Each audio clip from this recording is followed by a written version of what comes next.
Этот умирающий от голода пес боялся людей и отказывался от помощи. Тогда девушка придумала невероятный трюк, чтобы спасти его. Просто посмотрите, что произойдет дальше. «Это не сработает, Аманда!» – крикнул Дилан с явным разочарованием на лице. Ее подруга Аманда стояла как вкопанная, отчаянно пытаясь подманить к себе медвежонка, потерявшегося пса. Больше часа они пытались заманить медвежонка едой, но он отказывался сдвинуться с места.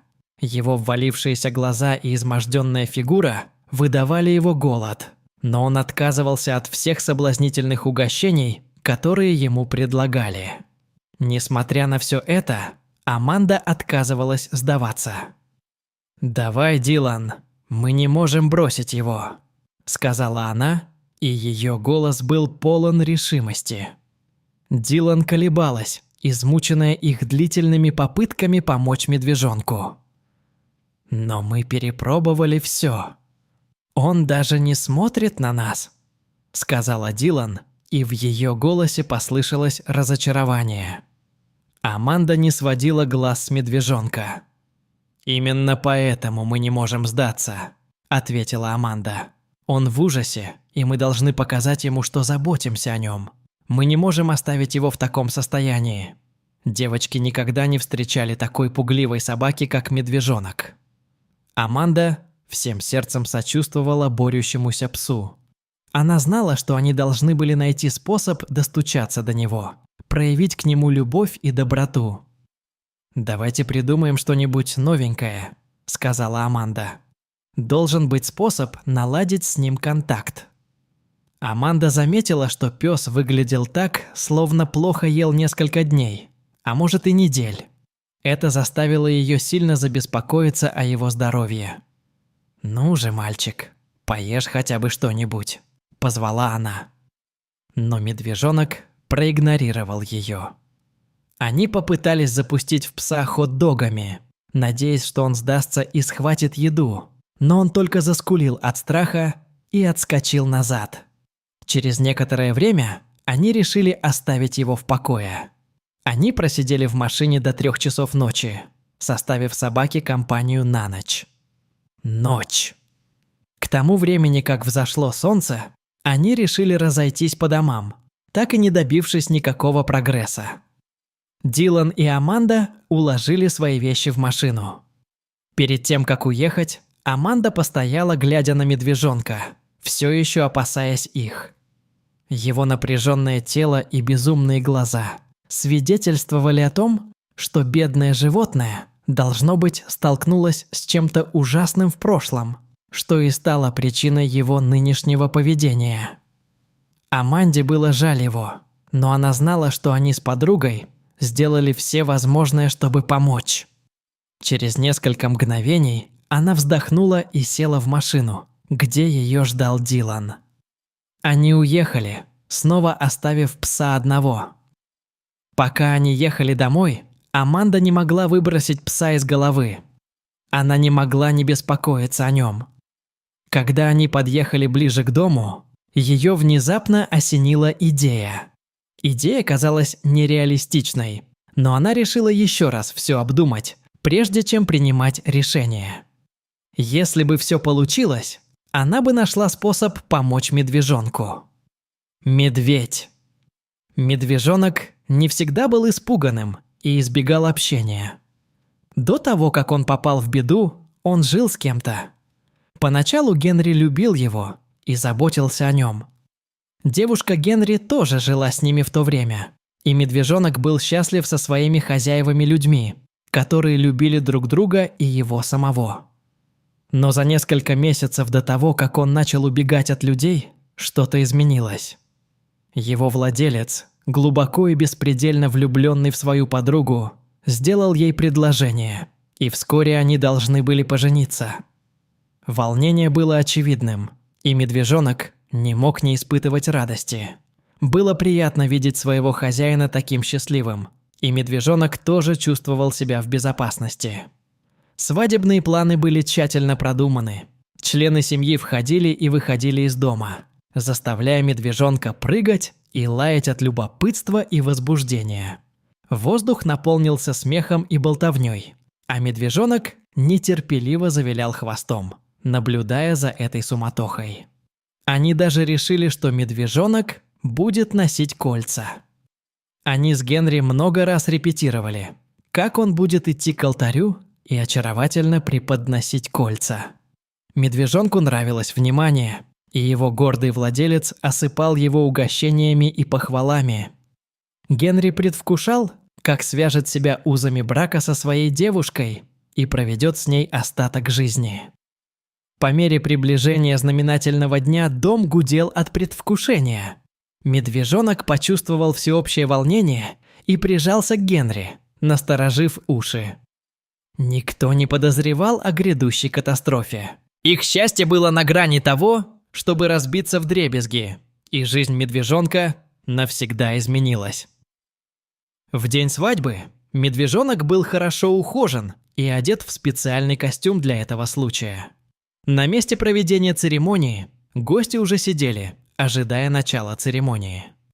Генри стоял у алтаря, выглядя элегантно в своем костюме, с широкой улыбкой на лице, ожидая появления своей невесты. Но этого так и не произошло. Девушка Генри исчезла без предупреждения, не оставив никаких указаний о своем местонахождении. Я не был счастлив в наших отношениях уже некоторое время. 3 месяца назад я встретил кое-кого другого. Я не хотел разбивать тебе сердце, но я не смог сыграть свадьбу. Я нашел свою вторую половинку, и мне жаль. Когда Генри перечитал эти слова, его гнев начал нарастать, как буря. Комната. Внезапно он вскочил, задев стулом пол, и швырнул телефон через всю комнату. Телефон с громким треском ударился о стену. Экран разлетелся на 1000 кусочков. Как она могла так поступить со мной?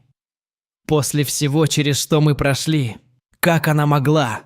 Взревел Генри, и его голос эхом отразился от стен. Его колени подогнулись, и он рухнул на землю, заливаясь слезами. Медвежонок, ставший свидетелем этой выходки, заскулил и вздрогнул, не зная, как реагировать. Он подобрался поближе к Генри, поджав хвост, и ткнулся мордой ему в руку, но его хозяин никак не отреагировал. Генри был опустошен, прежде всего потому, что не ожидал такого поворота событий. Он пытался собрать воедино признаки, которые пропустил. Те дни, когда она находила предлоги, чтобы не навещать его, ее физическую отстраненность и неуверенные объятия.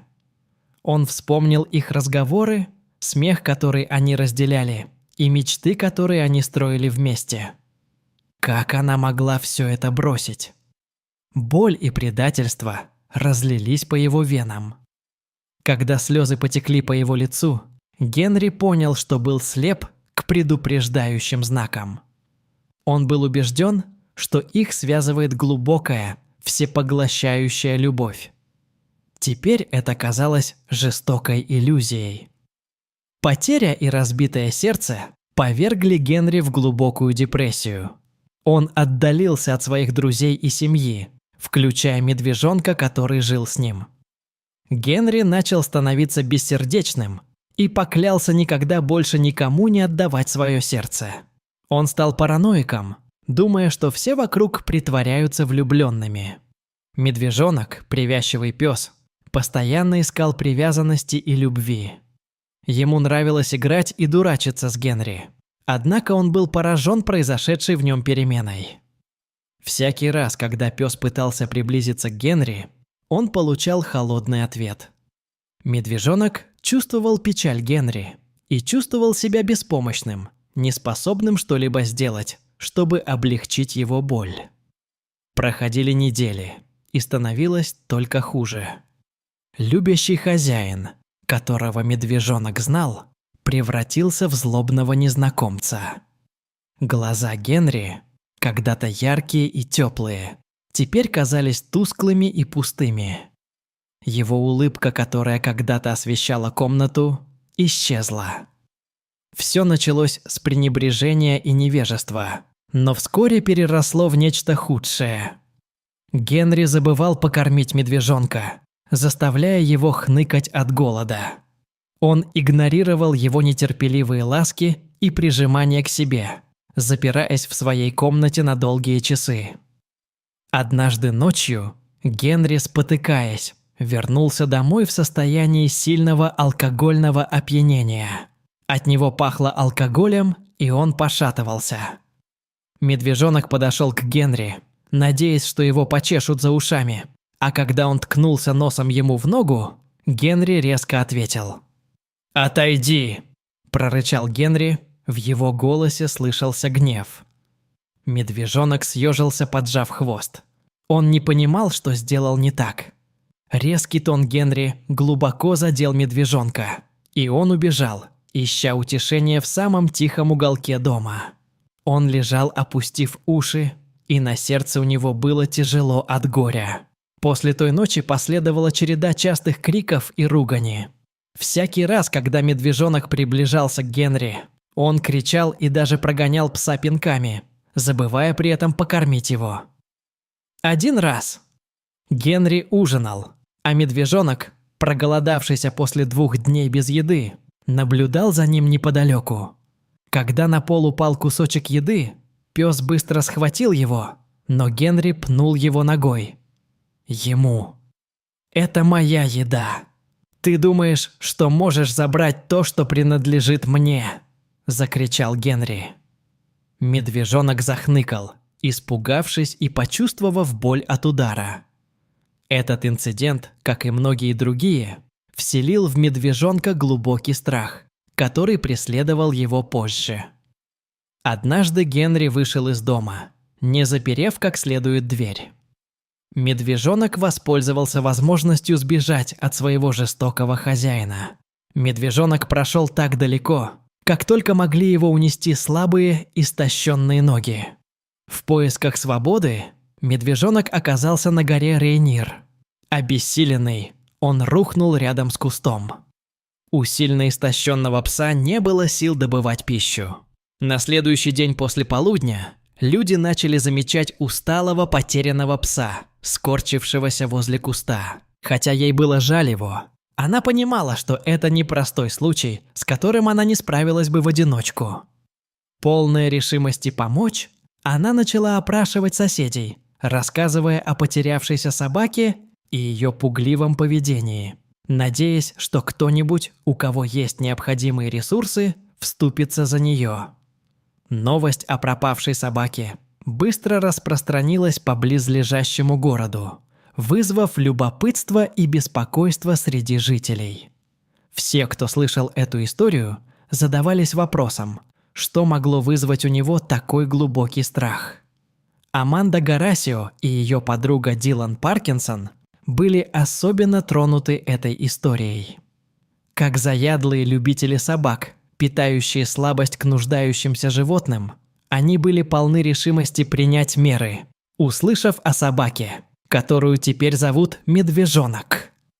Через несколько часов они собрали все необходимое – собачий корм, воду, игрушки и одеяло – в свою машину и отправились на место. По прибытии они заметили медвежонка, который прижался к кусту, уставшими глазами осматривая окрестности. Его дрожащее тельце выдавало страх и холод. Аманда и Дилан, которые решили назвать бедняжку медвежонком, осторожно приблизились, чтобы не напугать его еще больше.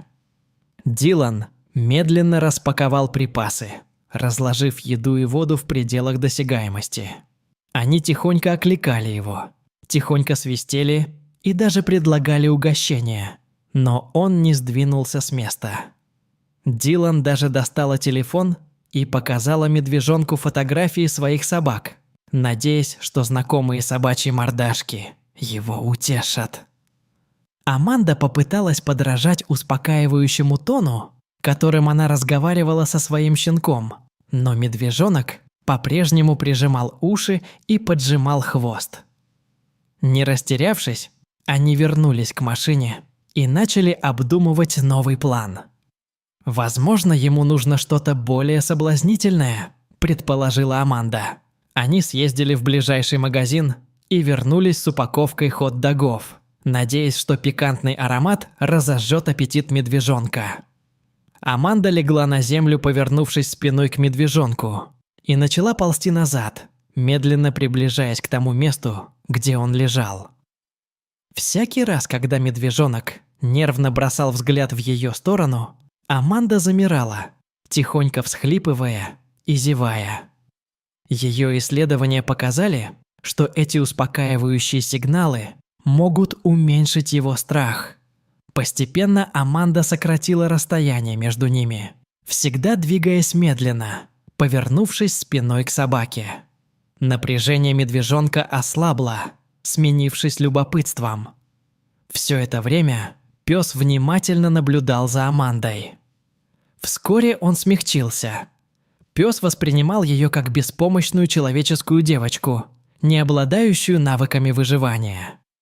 Он стал защищать ее, и вскоре медвежонок взял на себя смелость найти для нее убежище. Он охотно подошел к Аманде и легонько толкнул ее носом. Аманда осторожно погладила пса. Ее беспокойство усилилось, когда она увидела, в каком хрупком состоянии он находится.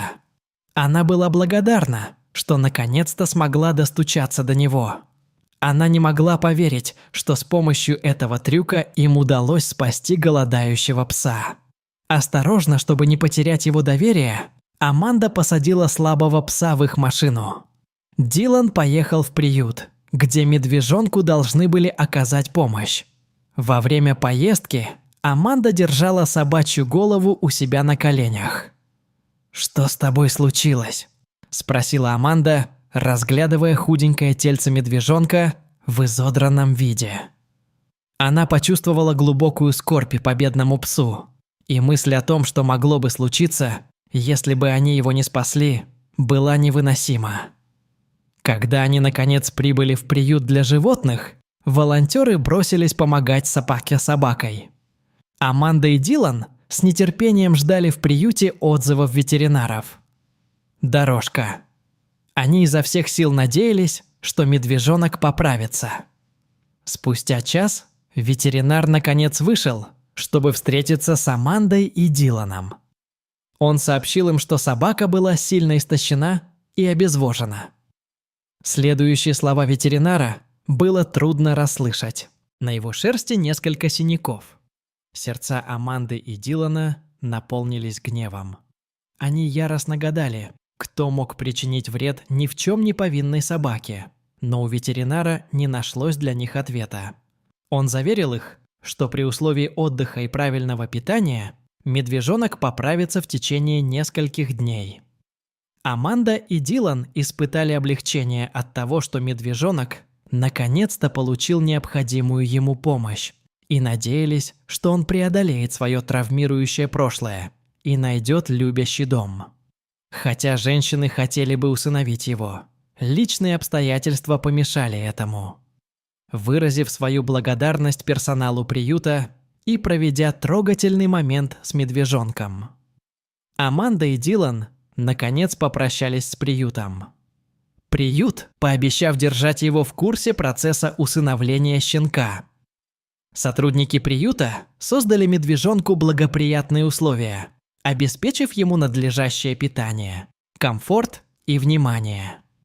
Поначалу он с трудом привыкал к их прикосновениям и присутствию, так как его травмирующее прошлое все еще оставалось с ним. Однако по прошествии нескольких дней он начал понимать, что эти незнакомцы не были похожи на Генри, его предыдущего владельца. Со временем, терпением и нежным уходом страхи медвежонка рассеялись, сменившись доверием и привязанностью к сотрудникам приюта. Они, в свою очередь, поставили перед собой задачу найти ему любящий дом, где его будут лелеять и любить безоговорочно. Шли недели, и, наконец, заботливая семья проявила интерес к усыновлению медвежонка. Сотрудники приюта были в восторге, зная, что эта семья станет идеальным пристанищем для жизнерадостного пса. Процесс усыновления прошел успешно, и медвежонок навсегда обрел свой дом. Вне себя от радости, он прижался к своей новой семье, купаясь в их любви и тепле. Аманда и Дилан были в восторге, когда услышали новость об усыновлении медвежонка. Они сияли от гордости, зная, что их самоотверженный поступок дал этой достойной собаке второй шанс на счастье.